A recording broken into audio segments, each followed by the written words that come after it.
Welcome to the Confidence Crash Course, the podcast that will help you cultivate and capture your unique version of confidence. With a mix of tough love lessons and real life stories, each episode has some laughs, inspiration, and actionable tips that you can start implementing in your life right away. Get ready for a half hour of cultivating your inner strength and capturing the confidence that you deserve. The Confidence Crash Course is now in session. Hello, my loves, and welcome to episode 5 of the Confidence Crash Course. Yes, that's right. That's me. That's Chloe. If you're listening and if you're watching me, let me get this hair out of my face. Hello. Welcome back. So as I said on episode 4, this is the last episode of season 1 of the Confidence Crash Course. It is the wrap up of all of the educational definition thesaurus necessary, explain the concepts 101, you know what I'm talking about, guys. You've been here since the beginning. I'm really excited to wrap up season 1 and dive into season 2. There is so much there. And honestly, I'd be doing a disservice to talk about it right now because I am so freaking excited to finish talking about capturing confidence and this next part, which is the foundational confidence. I'm just so excited. I can't even wait. Okay, you know what? I will do all of the other stuff on Instagram. Make sure you're following us there. Make sure you're hanging out with us on Insta because that's the home base for the Confidence Crash Course. And we will talk season 2 there. Because without further ado, we are getting into and finishing up the concept of capturing confidence. So as a little refresher, capturing confidence involves finding that thing that is uniquely you, and just like you, it's how you draw it in and capture a sense of confidence and accomplishment. It's that sense of accomplishment that comes with getting what you want, getting attention, and getting it from the people that you want. We talked all episode 4 about your flair, that thing that actually is uniquely you. Now it's time to talk about, who's your fan base? Who are you connected to? And how does their approval matter to you? That's right. We're talking foundational confidence. Capturing confidence is less about you and more about who is around you. You can think of it as finding confidence and capturing confidence through your relationships with others. Human beings are inherently social creatures. We are wired to seek connection, to want connection, and when we feel that connection with others and that community, we are more likely to feel a sense of belonging and purpose, and that is what increases our confidence and our self-esteem within that community. So essentially, building these relationships with others can provide us with a sense of social support and social validation, which, can help us feel more confident and capable in the daily life. And again, I'm sure you can kind of picture someone as I'm talking about this, someone that possesses a foundational confidence.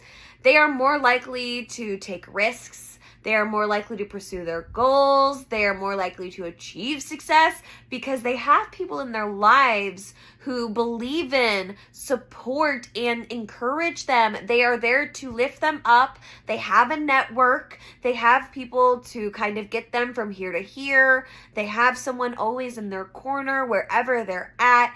It doesn't necessarily mean that you have the best friends. It could also mean that you have an amazing network of people that you can reach out to and say, I need a helping hand. How can we tit for tat? The best examples I can give of capturing confidence from your foundation, it seems simple because it's like everybody talks about it, but it's so true. And that is surrounding yourself with good people and people that you can capture confidence from, not in like a usy way, but like true, unselfishly capture confidence from. It's like, and this is something that I am super focusing in this season of my life. So this is just like hitting me. Like I feel like I'm teaching myself right now and giving myself a reminder because Surrounding yourself with people that are positive and supportive and believe in you and your abilities, that just like, that's such a confidence boost, you know. Even like joining communities, I've been very like intentional about joining communities in real life, virtually, and seeking out people. Right now it's especially feminine, like, you know, people that are leaning into their femininity and people that are leaning into a slow, easy life, because that's what your girl loves.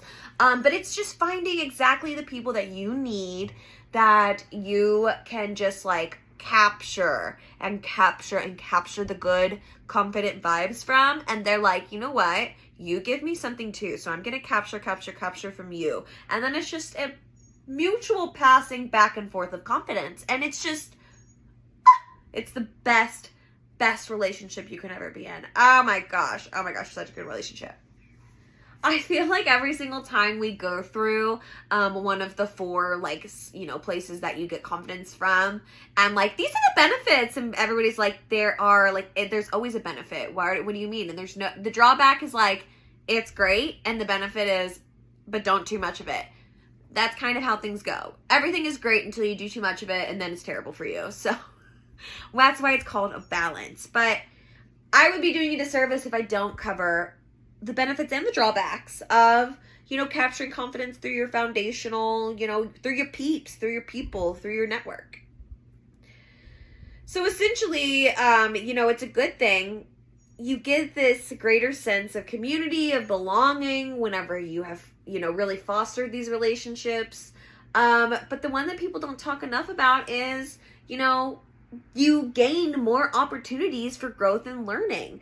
I have a say yes mentality mantra to life, and I wouldn't have as many opportunities come my way if I didn't, you know, put my whole ass into really fostering relationships and a network. I love the people in my network. I would be nowhere without the people that have helped me get to where I am, and the people that have supported me and even just like silently like clapped along the way.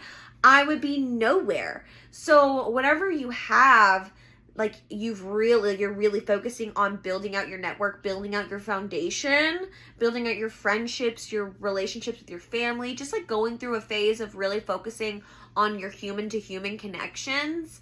You know, you're going to come out the other side with more opportunities. You are. Social connections just can provide you with so many new things. You can learn new skills, gain valuable experience, meet new people, open new doors. It's just, even if it's just expanding your mind, because meeting with people that have a different talent, like a different uniquely you thing, they have their own uniquely them thing, and then you can just bounce off each other, or you just can even just broaden your horizons and expand your own skill set. How is that like, it's so worth it. Now, as somebody that I think a lot of people would refer to as a social butterfly, or like somebody that has a lot of friendships, I do want to dive deep, surface level deep, medium deep, you know, like shallow enough that you're like tippy-toeing and like maybe you're treading water, but not so deep that you're worried like you can't see your toes, and you're worried if like a random shark is gonna come up in the public pool and bite you. Like, not that deep. Chloe and her tangents. But I do want to talk like the drawbacks of, you know, really going full force into your foundation, your people, and your fan base, your whatever you want to call them. And that's focusing on quantity over quality. I'm talking to probably my like mid 20, late 20s, early 30s peeps who are probably going through a big life change where a lot of our friendships were so easy 5 to 10 years ago because they were built in to kind of our life path. We had friends in high school because we all went to school and saw each other every day. And then we had friends in college because we joined the same groups. We were in the same sorority. We were in the same class, whatever. And then as you get to an adult, it's like either your friends are the people that you work with, or they're the people that like, maybe it's your boyfriend, your girlfriend, all of that stuff. Or, you know what I'm saying? Like, you kind of, it's like, well, I guess it's just the people that I see the most I can see. So it gets a little bit more difficult to make friendships and foster these relationships as we get older. And I think we have a tendency to focus on the quantity of our relationships and not the quality of them. I know myself that my circle has gotten smaller and smaller, and I've realized, I don't ever want to say I categorize friendships, but I've realized that there are certain friends that you are willing to call on the phone. I hate calling. I hate reaching out. Please reach out to me all day. I'm not doing anything all day, but I'm afraid that you are. So that's my own personal hang up. I'm working through it in therapy. None of us are perfect. But whatever it is, kind of, you kind of find the people that are the ones that are going to be with you through it all. And then there's the people that are that come and go with seasons. And that is absolutely acceptable whenever you know how to appropriately capture your confidence and capture what you need to from that relationship while it's, beneficial, mutually beneficial, I hope. But yeah, it can even turn into, if you're focusing really hard on your foundation, you can kind of get it a little skewed, and then you can start seeking a validation way too hard. It's the same thing as whenever you have your uniquely you thing and you're like, oh my gosh, I'm a great singer, but I can't believe I'm a great singer unless all of these great singers tell me I'm a great singer. You just seek a validation so much. It's so important to be mindful of how much importance you're putting on approval from others and how much importance you're putting on the connections that you have, and realize, even sometimes when it's time to cut them loose. I feel like we're getting the hang of what I mean by capturing, cultivating, physical, psychological, flair, foundational, capturing, cultivating confidence from these things. I feel like we're catching on. So just to wrap up, capturing confidence from your foundational, your peeps. It can be a powerful source of support and validation and growth. When we have people in our lives that believe in us and encourage us to pursue our goals, you're more likely to feel confident and capable, fulfilled. You're more likely to take risks. You're more likely to jump all in.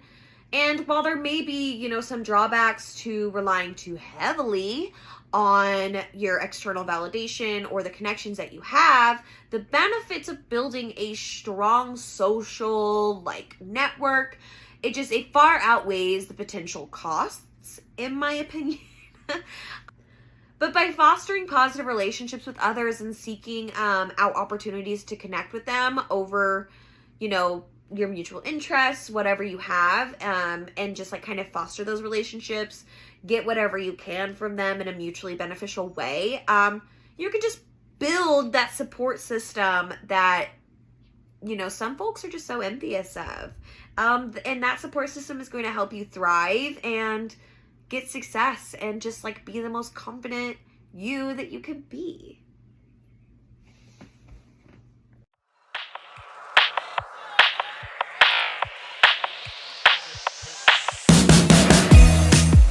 That's a wrap for this sesh of the Confidence Crash Course. If you like what you heard today, share this episode with a friend who could use a confidence boost. If you haven't already liked, subscribed, rated, or reviewed on whatever platform you're currently on, it'd be a lot cooler if you did. If you haven't gotten your fill of me yet, get a little more by following at Confidence Crash Course on all social platforms and join our community in the Confidence Crash Crusher Facebook group. Until the next session, stay confident and stay crashing.